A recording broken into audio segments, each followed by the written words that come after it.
Let's bring in the president of America's for tax reform, Grover Norquist, along with economic strategist Francis Stacy, and a Republican strategist and former naval intelligence officer John Jordan. He is back with us in studio. Let's start here. Grover, what's your takeaway from this? And where do we go from here? Well, when you have trade disputes, you start with both sides were benefiting from the trade or it wouldn't have happened. So while the United States would like to reorganize how we do this, both are losing while they're debating. And neither wants to look at the people from his own country and say, I gave in. They want to say, I won. So I'm hopeful that the one-on-one conversation that Trump will have, as he has with other presidents, will make some progress on how the two countries can work on trading together. But the president does have the one ace up his sleeve. He can make America more competitive with the tax cut that he's passing, with the deregulation that he's putting through, and with the changes in energy policy. All of those strengthen America and lower our costs and make it easier for us to compete around the world with China, against China. John, I want to get your thoughts on something that Reuters was reporting just in this past hour, that the Trump administration now is asking countries to provide their best trade offers by Wednesday to keep these talks going, or maybe in some cases to get these talks going. What does that signify to you, that deadline, the self-imposed deadline in about 5 weeks? Well, certainly the administration is eager to get this done, Katrina, and I think a lot of these other countries are as well, as Secretary Bessent said. But this is a really pivotal time in these negotiations, especially the first deals. First, recognize that the structure of our trade relationship with each of these countries is different in terms of what they sell, we buy, we sell, they buy.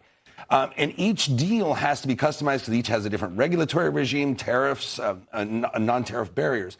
And the first deals that roll out, the countries that haven't yet rolled out a deal are going to be looking at that for clues as to where there may be vulnerabilities or different strategies that they can employ. So the first deals have to be right because the messaging is super important to shape the deals subsequent. Francis, do you think that they can come to an agreement here? I mean, you've got President Trump calling out China for violating this trade agreement, but they do.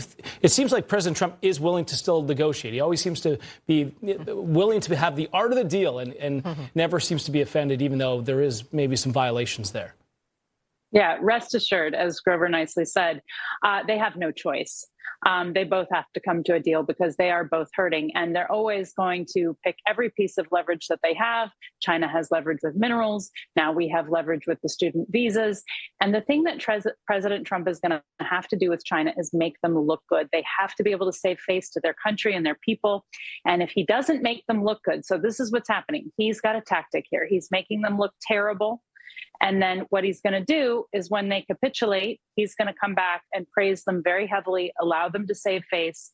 Hopefully that's the plan. Hopefully it works. But the other thing is when you have a culture that needs to save face, when the disagreement continues, the argument gets very passive aggressive. And this withholding and restricting the minerals is what Trump is referring to.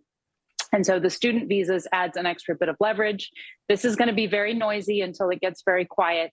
At the end of the day, Trump knows they cannot replace the American consumer. Yeah, a very good point there. That saving face is so very important when it comes to China and that culture. Grover, your thoughts on how crucial that is and that tactic, actually, that I think makes a lot of sense that Francis mentioned. We can get a better deal the better we're able to allow Xi to look good to the people of China when it's over. All right, we're going to leave it there. Grover, Francis, again, saving face, very important. Thank you so much for joining us. And John, of course, we're going to see you later in the hour, so don't go far.